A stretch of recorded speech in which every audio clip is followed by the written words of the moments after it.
les amis, j'espère que vous allez bien. Donc aujourd'hui, on se retrouve, pas pour un bilan lecture, mais pour un book haul. Mais avant de vous faire ce fameux book haul, qui est composé de 6 livres, si je ne me trompe pas, 1, 2, 3, 4, 5, 6, 7 livres. Avant de vous présenter ce book haul, j'ai une petite anecdote à vous raconter. Voilà, il m'est arrivé quelque chose il y a quelques semaines. Alors, c'est pas quelque chose de très très grave, mais je voulais vous le raconter. Je sais pas si vous le savez, mais je revends des livres sur Vinted. Voilà.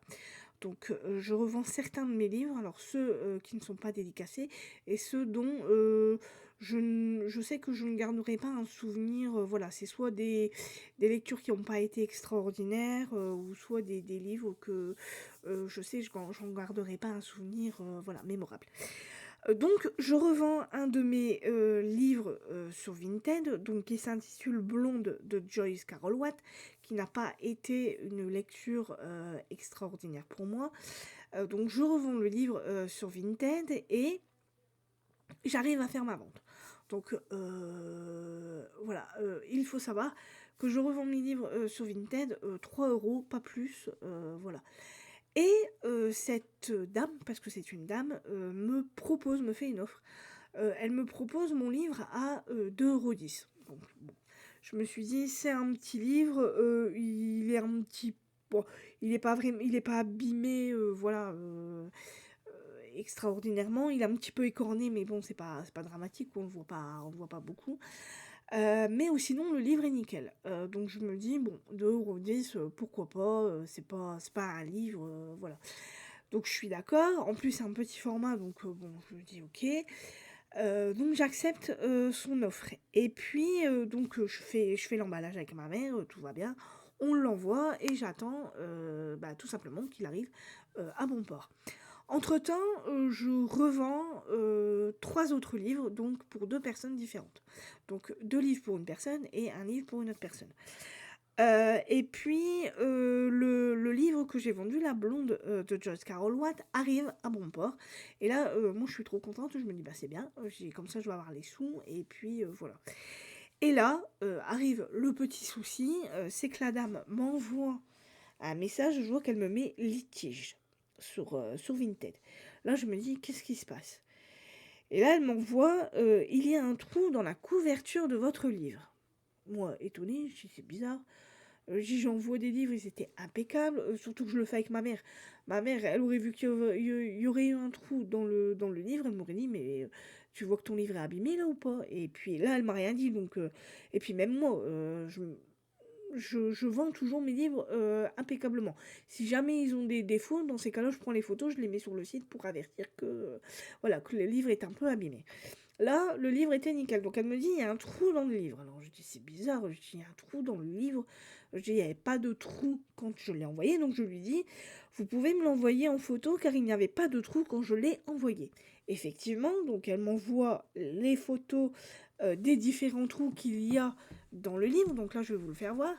Donc là, vous le voyez, là, ici, là, vous voyez, c'est un petit peu écorné. Et je dis, c'est bizarre. Je dis, moi, quand je l'ai envoyé, il n'y avait pas ça.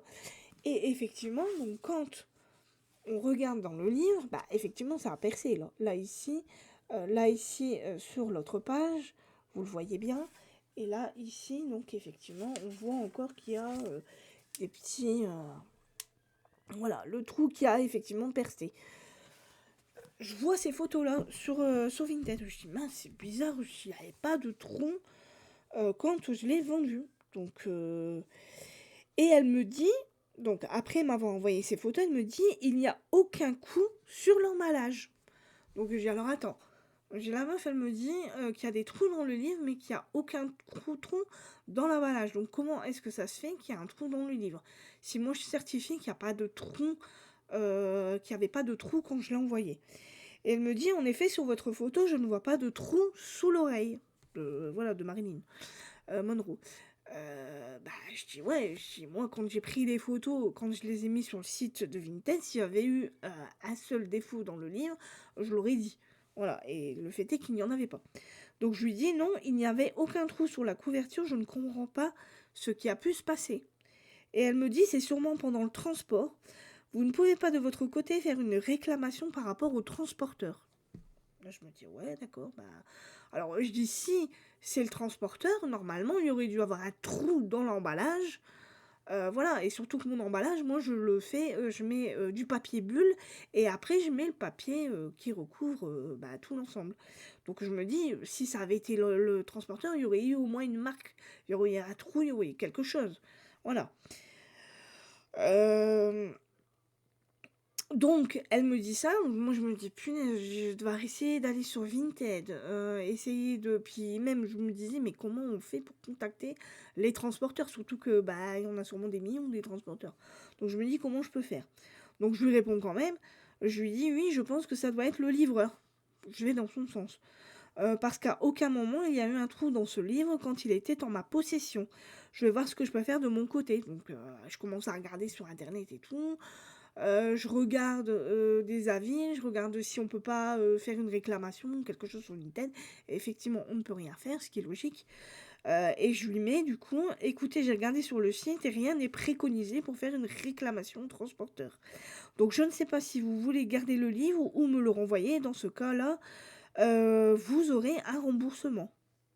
Et elle me répond: «Je vais le renvoyer si les frais de port sont pris en charge». Alors je dis en plus, je dis elle, je dis: «Elle veut que les frais de port ne soient pas à sa charge». Et elle me redit derrière: «Essayez quand même, de les contacter». Dans ma tête, je me dis: «Comment je peux contacter Vinted, quoi?» Une plateforme où, bah, voilà, tu peux pas les contacter. C'est pas possible, il y a pas de numéro de téléphone, il y a pas de enfin voilà. Donc je lui dis quand même, je lui dis: «D'accord, moi de mon côté, j'essaie de les contacter». Elle me répond: «Oui». Bon, bah, je dis: «OK». Et puis je retourne sur mon compte Vinted et puis je me dis: «Bah, tant pis», je dis: «Je vais pas les contacter» et puis je fais pour que, ça soit pas elle, qui paye, les frais de port, ça soit moi. Voilà. Donc au lieu bah, le livre, il revenait à 2,10 €, voilà, mais moi, ça m'a coûté en tout 2,90 € pour le faire revenir. Alors je dis: «Punaise», je dis: «C'est cher», mais bon, j'ai pas voulu faire d'histoire, je vais pas faire d'histoire, je vais prendre les frais à ma charge, c'est pas grave. Et donc du coup, donc je lui dis: «J'ai payé le remboursement pour le retour du livre, comme cela vous n'aurez rien à payer». Voilà. Et donc le livre finit par revenir donc chez moi. Voilà. Il est arrivé hier, donc moi même mère et moi, on fait les courses hier, matin et je dis à ma mère: «Écoute, quand on aura fini de faire les courses», je dis: «Si on pouvait aller récupérer mon livre», je dis: «Comme ça, je verrai un peu l'état du livre dans lequel il est». Elle me dit: «Bah ouais, OK, pas de souci, on fait ça». Et puis, donc je récupère le livre, on range les courses, tout ça, je monte dans ma chambre. Et j'ouvre le paquet, je dis: «Je vais regarder», voilà, alors je vois effectivement, donc comme je vous l'ai fait voir, là, le petit truc, mais je me dis dans ma tête, je me dis: «Est-ce que ça a transpercé vraiment au point de ne pas pouvoir lire le livre?» Donc je regarde les autres pages, effectivement, je vois qu'il y a le reste du trou, ce qui est logique. Et puis je tourne les pages et je me dis: «Punaise, il y a aucun trou». Voilà, il y a aucune, voilà, il y a aucune raison de ne pas, voilà, le livre est nickel, quoi. Vous voyez les pages, le livre, vous pouvez le lire, il y a aucun problème. À part ce petit accrochage qu'il y a eu là, je ne sais pas comment ça s'est passé, mais voilà. Mais ou sinon, il y a aucune raison, qu'elle a eue de ne pas garder le livre. Surtout qu'en plus, je le revendais 3 €. J'ai encore été gentille de lui faire, d'accepter son offre, de le faire à 2,10 €. Pour 2,10 € franchement, voilà quoi, il est un petit peu abîmé, mais pas au point de ne pas réussir à le lire. Donc elle aurait pu très bien le garder et ça, je suis dégoûtée parce que moi, au final, bah, j'ai pas eu les sous à rendre, ce qui est normal, vu que voilà, c'est moi qui ai payé les remboursements et tout. Le retour du livre, franchement, je vous le dis franchement, ça m'a fait chier. Voilà, moi je me suis dit: «Punaise», voilà quoi. Alors j'ai eu ce problème-là avec cette femme et surtout je me suis dit: «Mais comment c'est possible?»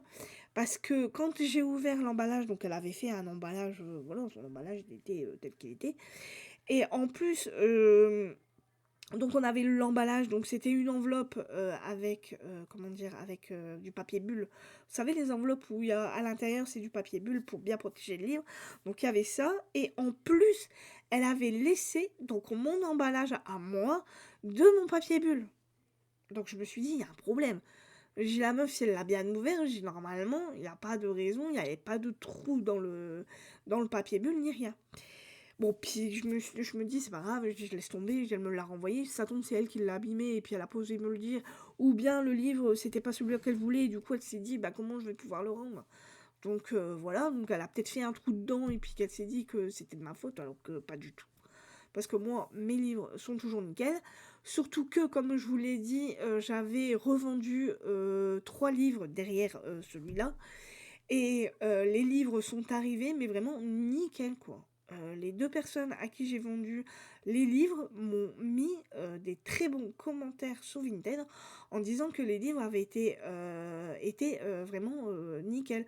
Neufs, comme si je les avais jamais touchés alors que je les ai lus, ces livres-là. Mais voilà, quoi. Y a qu'elle, franchement, c'est la seule personne qui m'a fait un coup comme ça.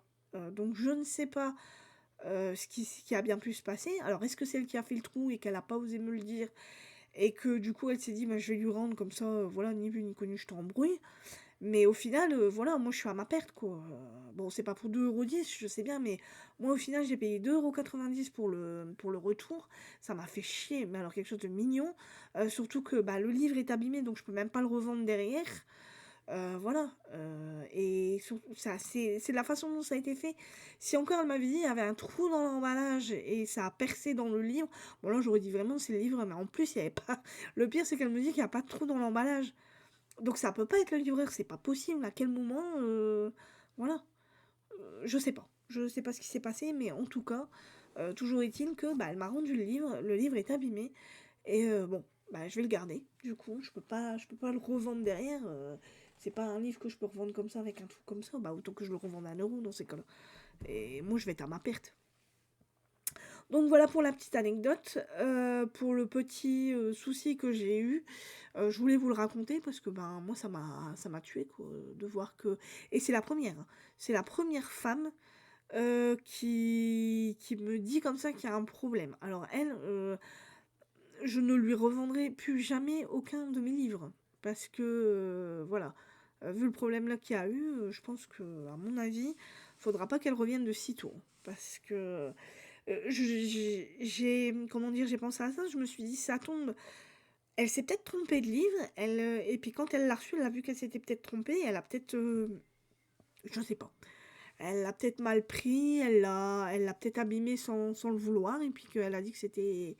Voilà, qu'il est arrivé comme ça, alors que non, à la base, il était nickel. Et d'ailleurs, ça se voit. Vous voyez bien que le livre, voilà, y a aucune imperfection au niveau du livre. Voilà, bon, il y a un petit peu abîmé ici, mais c'est pas. Voilà, c'est pas. Ça empêche pas de le lire. Voilà, il est nickel, quoi. Et même les pages, hein. Mais aucune page n'est abîmée. Voilà, ça n'empêche absolument pas la lecture du livre. C'est pas parce qu'il y a un petit peu abîmé ici, et c'est surtout pas de ma faute, et qu'il est abîmé ici, voilà, sur les 2-3 pages de garde, que c'est dramatique. Voilà, ça n'empêche absolument pas la lecture du livre. Mais bon, elle n'a pas voulu le garder, je me dis bon, voilà, c'est tout, c'est pas grave. C'est encore pour ma pomme, et c'est la première fois que ça m'arrive. Mais bon, fallait bien que ça m'arrive une fois. Donc voilà pour la petite anecdote dont je voulais vous parler. Donc aujourd'hui, c'est, comme je vous l'ai dit, un book haul. Vu que j'ai 7 livres à vous présenter, dans ces livres, donc il y a une duologie, il y a 2 autres livres qui sont du même auteur, mais normalement c'est une trilogie, mais j'ai pas acheté le 3e livre, je n'en ai acheté que 2 de cet auteur-là. Il y a un livre que je me suis acheté au furet parce que j'avais un chèque cadeau de 5 €. Donc je voulais les dépenser. Il fallait que je les dépense avant le 11 février. Donc voilà, donc on a été avec ma mère au furet samedi passé. Samedi matin, pour pouvoir. Alors, je m'en suis acheté qu'un, j'ai dit, je me fais m'en acheter qu'un, je vais être raisonnable, et c'est une suite. Donc voilà, et il y a 2 autres livres que je vais vous présenter, que j'ai eu en cadeau. Voilà. Alors, les 4 premiers livres que je vais vous présenter, donc c'est d'abord les livres en duologie que je vais vous faire voir. C'est la duologie de Christophe Granger, je vous l'avais dit, que je voulais me les acheter. Donc quand ils sont sortis, je me les suis achetés. Donc on a le premier tome, donc Sans Soleil, Disco, Inferno. Voilà. Et on a le deuxième tome, donc Sans Soleil, Le Roi des Ombres, aux éditions donc Albin Michel. Alors l'histoire, alors attendez, hop, c'est l'inverse. Alors l'histoire, donc nous sommes en 1980 sur les dance floors parisiens. Donc c'est la mort qui mène la danse. Donc on est avec un médecin, un flic et une lycéenne qui vont vouloir résoudre un meurtre. Donc le meurtre donc d'un homme qui est l'ami de cette lycéenne. Voilà, et qui est un homme qui est homosexuel, voilà, et qui a été donc dépecé à la machette. Et apparemment, ça ne serait pas, je pense, ça serait sa première victime ou une de ses victimes, une de ses premières victimes, voilà, qui serait décédée. Et donc, comme nous sommes en 1904, dans les années 1980, on est en pleine, comment dire, pas révolution, mais en pleine période du sida. Donc voilà, donc on va nous parler de ça. Et donc le deuxième, donc c'est la suite. Donc on a toujours le même meurtrier qui est dans l'ombre.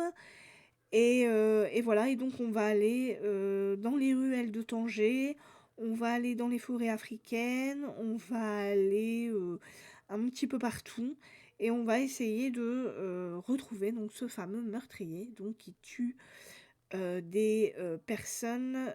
Alors je sais pas si c'est que des homosexuels qui auraient le virus du sida ou pas. Donc on verra ce que ça va donner. Mais apparemment, d'après ce que j'ai entendu dire, ça a l'air d'être bien glauque. Alors en même temps, c'est Christophe Granger, c'est Jean-Christophe Granger. Donc, ça promet d'être du lourd. Donc voilà, donc ça c'est les deux premiers que je voulais vous présenter. Les suivants, donc c'est une... Alors pour l'instant c'est une trilogie, je ne sais pas si ça va être une saga. Mais je me suis acheté les deux premiers de La femme de ménage. Voilà, donc on est La femme de ménage de Frida McFadden. Voilà, aux éditions, donc j'ai lu. Et j'ai le second, donc Les secrets de la femme de ménage de, toujours la même autrice, hein, Frida McFadden, aux éditions j'ai lu. Donc dans le premier, nous sommes avec Millie qui fait le ménage dans une belle maison à Winchester, dans une famille riche new-yorkaise. Donc elle fait tout ce qu'une femme de ménage doit faire apparemment. Elle va aussi récupérer les filles à l'école, elle prépare le repas, elle voilà, donc elle fait tout ça. Et par contre, alors c'est le 2, non c'est le premier. Donc du coup, mais il va se passer quelque chose, il y a quelque chose de, comment dire, d'assez troublant dans le couple où elle, enfin dans cette maison. Le couple chez qui elle vit sont apparemment des personnes respectables, mais sa patronne va montrer des comportements instables et toxiques. Et il va y avoir des rumeurs qui vont commencer à courir, des rumeurs dérangeantes qui courent dans le quartier. Voilà, apparemment. Donc la maîtresse de maison, donc Madame Winchester, aurait tenté de noyer sa fille quelques années auparavant. Donc on va voir ce qui va se passer pour Millie. On va voir ce que ça va donner. Donc ça c'est le premier. Et dans le deuxième, donc nous sommes donc toujours avec Millie apparemment, qui a trouvé un nouvel emploi, elle est chez les Garrick, qui est un couple fortuné, voilà, qui possède un appartement bien en vue à Manhattan. Donc elle fait le ménage, elle prépare les repas, voilà. Mais il va y avoir une ombre au tableau par rapport à son patron qui a des humeurs assez changeantes. Et, et donc, on va aussi être avec sa femme, Wendy, qui reste toujours enfermée dans sa chambre d'amis. Et donc, Millie trouve ça assez très très étrange et elle va commencer à se poser des questions. Donc, qu'est-ce qui se passe dans cette fameuse famille? Voilà. Donc, ça, c'est le deuxième, les secrets de la femme de ménage. Voilà, donc je pense que tout le monde en a entendu parler de cette fameuse femme de ménage. Moi, j'avais envie de tenter. Je me suis dit, bon, ça a un gros succès. Après, il y a des, comment dire, des avis dithyrambiques par rapport à à ces deux histoires. Il y en a qui aiment, il y en a qui aiment pas. Donc, je voulais voir ce que ça allait donner et c'est pour ça que je les ai achetés. Ensuite, donc je me suis acheté donc mon livre au furet. Donc c'est une suite. Je me suis acheté donc la suite de Murder Party Cozy Christmas Mystery, donc de Karine Pitochi. On est dans une murder party au manoir, donc aux éditions Robert Laffont dans leur collection La Bête Noire.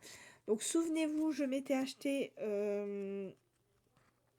le Cozy Christmas Mystery, donc Retour à Sainte-Marie-Île, que j'avais adoré, ça avait été un véritable coup de cœur. Et j'ai vu que celui-là a été sorti depuis un long moment et j'arrivais pas à le trouver. Donc là, quand j'ai été au Furet, j'ai vraiment bien cherché et j'ai fini par et le trouver, pardon. Et donc du coup, je l'ai pris tout de suite et je me suis dit, bah, c'est le seul livre que je vais m'acheter, comme ça au moins, voilà. Donc j'ai très très hâte de le lire, de retrouver donc Joanne qui va aller donc à l'approche de Noël dans un manoir hanté, faire une murder party. Voilà, mais il va se passer des choses très très étranges dans ce manoir. Déjà, son amie Laurie va disparaître. Il y a des participants qui vont trépasser. Et voilà, et donc elle va vouloir enquêter donc sur tout ça. Dans ce manoir, il va y avoir un couple d'ados, un voisin septuagénaire, une assistante phobique des fantômes et un corgi psychopathe et une tripotée de suspects. Donc on va voir ce que ça va donner. En tout cas, j'ai vraiment très très hâte de le lire et en plus la couverture est juste sublime. Voilà. Donc voilà pour ce livre-là. Et ensuite, donc les livres que j'ai eus en cadeau. Donc c'est quand j'ai été à mon espace culturel de chez Leclerc. Donc jeudi, j'y vais toujours parce que je regarde les livres qu'il y a et puis j'ai des petites choses à récupérer là-bas. Et c'est le vendeur qui m'a dit est-ce que vous voulez, si vous voulez, on offre des livres. Donc vous pouvez en prendre deux si vous avez envie. Alors j'ai dit ah bah pourquoi pas. Et j'ai regardé ce qu'il avait. Et en fait, je me suis pris donc deux livres que je n'ai jamais lus. Donc Jean-Christophe Granger, Le Concile de Pierre, que j'ai vu en film, mais que je n'ai pas lu, je n'ai jamais lu. Donc on va voir ce que ça va donner. Donc au livre de poche. Voilà, donc on est avec un enfant qui est venu du bout du monde et qui a un passé très mystérieux qui ressurgit peu à peu. On a des tueurs implacables qui sont lancés à sa poursuite, alors pourquoi on ne sait pas. Et on a une femme prête à tout pour le sauver, même au prix le plus fort. Voilà, donc on va faire un voyage hallucinant jusqu'au cœur de la taïga mongole, là où règne la loi du concile de Pierre, celle du combat originel quand l'homme, l'animal et l'esprit ne font plus qu'un. Donc comme je vous le disais, j'ai vu le livre avec Angelina Jolie, qui avait été très très beau. Voilà, j'avais beaucoup aimé. Donc là, je me suis dit, bah pourquoi pas lire le livre, on verra bien ce que ça va donner. Surtout que je m'en souviens plus trop du film, je me souviens juste qu'il y avait Angelina Jolie dedans. C'est tout, voilà. Donc Jean-Christophe Granger, Le Concile de Pierre, aux éditions Le Livre de Poche. Et le deuxième que j'ai eu en cadeau, donc c'est celui-là, donc de Carmen Mola, La fiancée gitane. Donc c'est un livre d'une trilogie, c'est le premier tome, et c'est aux éditions Babel Noir. Alors souvenez-vous, Carmen Mola, en fait, ce sont trois 3 scénaristes et écrivains chevronnés qui écrivent à 6 mains. Donc, voilà, et j'avais lu de ces 3 auteurs-là La Bestia qui était sortie en 2022, que j'avais beaucoup aimé chez Actes Sud. Voilà, et en fait, ils ont sorti donc une trilogie. Donc ça, c'est le premier, c'est La fiancée gitane. Les 2 autres, on a donc Le réseau pourpre et L'année du cochon. Et je l'avais vu passer, en fait, celui-là, et apparemment, il a eu un petit succès aussi. Donc là, on est... Alors, on est avec l'enquêtrice Elena Blanco, qui a un rituel. Donc, examiner pendant des heures les images d'une caméra de surveillance placée devant son immeuble. Qui craint-elle de voir, ou plutôt qui plus que tout au monde voudrait-elle voir?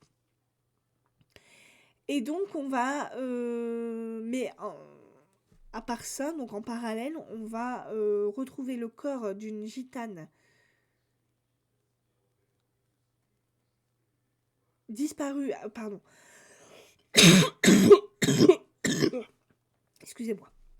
Donc on va retrouver, pardon, le corps d'une gitane disparue, donc après l'enterrement de sa vie de jeune fille. La mise à mort d'un immense sadisme n'est pas sans rappeler un crime survenu 7 ans plus tôt, et dont la victime n'était autre que la sœur de la gitane qui s'apprêtait elle aussi à épouser un gajo. Pourtant, l'assassin est déjà sous les verrous. Donc voilà. Donc on va aller de fausses pistes en indices délusoires. Dans un Madrid chargé d'histoire, l'auteur déplie une intrigue horrifique avec une exemplaire économie des faits et plonge dans les méandres tentaculaires des réseaux obscurs d'Internet pour en révéler toute la violence, à la recherche de ceux qui sont peut-être perdus. Voilà. Donc, La fiancée gitane de Carmen Mola aux éditions Babel Noir. Donc, livre que l'on m'a offert. Voilà, donc pour ce petit book haul, je voulais vous le faire aussi parce que j'ai pas encore fini mes livres que je suis en train de lire en fait. J'en ai fini que 2, donc sur les 4, donc il m'en reste encore 2 à lire. Donc j'ai lu le manuscrit perdu de Sariké de Céline Guis que j'ai fini il y a quelques jours de ça. Voilà. Que j'ai bien aimé. Ouais, ça a été un bon livre. Et j'ai lu donc Les Malvenus d'Audrey Brière aux éditions donc Le Seuil, Cadre Noir, que j'ai fini celui-là donc avant-hier, que j'ai adoré. Franchement, ça a été une excellente lecture dont je vous parlerai un peu plus en profondeur donc, quand je ferai mon bilan lecture. Et donc là, je viens de commencer tout doucement le livre de Page Koman Outaouais aux éditions donc M+. Donc ce livre a été écrit pareil à 6 mains, donc par Page Koman, Yann Manouk et Gérard Coquet. Donc souvenez-vous, Gérard Coquet, j'avais lu la triade irlandaise que j'avais bien aimée, voilà, même s'il y avait eu des petites longueurs. Donc celui-là, ça n'a rien à voir. Voilà, on est toujours en Irlande, mais c'est encore autre chose. On va suivre, donc là j'ai lu que le début, on va suivre apparemment un homme qui voudrait quitter l'Irlande parce qu'on est en 1800, dans les années 1840. Et en fait, à cette époque-là, en Irlande, comment dire, les gens étaient très très pauvres. Il y avait de la famine, il y avait des maladies comme le choléra, voilà, des maladies relativement graves qui sévissaient en Irlande, et en fait l'Irlande était sous la coupe de l'Angleterre. Et donc pour essayer de sauver sa famille, un homme va tenter de partir d'Irlande pour aller se réfugier au Canada, dans le Nouveau Monde, là où il fait plus bon vivre que là en Irlande. Donc il va essayer d'emmener toute sa famille là-bas pour aller à Outaouais, où il va, à mon avis, se passer pas mal de choses. Ce livre, je dois vous dire qu'il me fait un petit peu peur. Bon, je viens juste de le commencer, hein, après, voilà. Mais selon les commentaires, alors faut pas trop se fier aux commentaires qu'on voit, mais j'ai quand même lu pas mal de commentaires. Alors pour certaines personnes, ça a été une très bonne lecture. Pour d'autres, par contre, ils disent qu'il y a eu beaucoup de, comment dire, beaucoup de longueur par rapport à ce livre. Et moi, ça me fait un petit peu peur. Mais bon, je vais voir, je vais continuer à le lire. Pour l'instant, vous voyez, je suis vraiment qu'au début. Donc, je verrai ce que ça peut donner. Voilà. Et ensuite, donc vous le savez, en quatrième livre, j'ai l'intention de me lire l'intégrale de La Dame de Reykjavik de Ragnar Jónasson. C'est une belle trilogie. Souvenez-vous, il y a dans cette trilogie donc La Dame de Reykjavik, que j'ai déjà lu, L'île au secret, que je n'ai jamais lu, et La dernière tempête, que je n'ai jamais lu non plus. Donc j'ai l'intention de me lire les trois en même temps. J'espère que ça ira. Et que j'arriverai à vous faire un bilan lecture relativement tôt quand même, pour pas trop vous laisser sans vidéo. Voilà. Donc j'espère que cette vidéo vous aura plu. Bah écoutez, moi je vous souhaite une très bonne journée, un très bon week-end et de très bonnes vacances pour ceux qui le sont, parce que nous sommes en premier dans le nord à être en vacances. Donc pour ceux qui sont en vacances, eh ben écoutez, bonnes vacances à vous. Et peut-être que... et bonnes vacances à ceux qui vont dans 2 semaines y être. Et puis après, voilà. Donc je vous souhaite une très bonne journée. Je vous dis donc à la prochaine pour normalement un nouveau bilan lecture. Bye bye.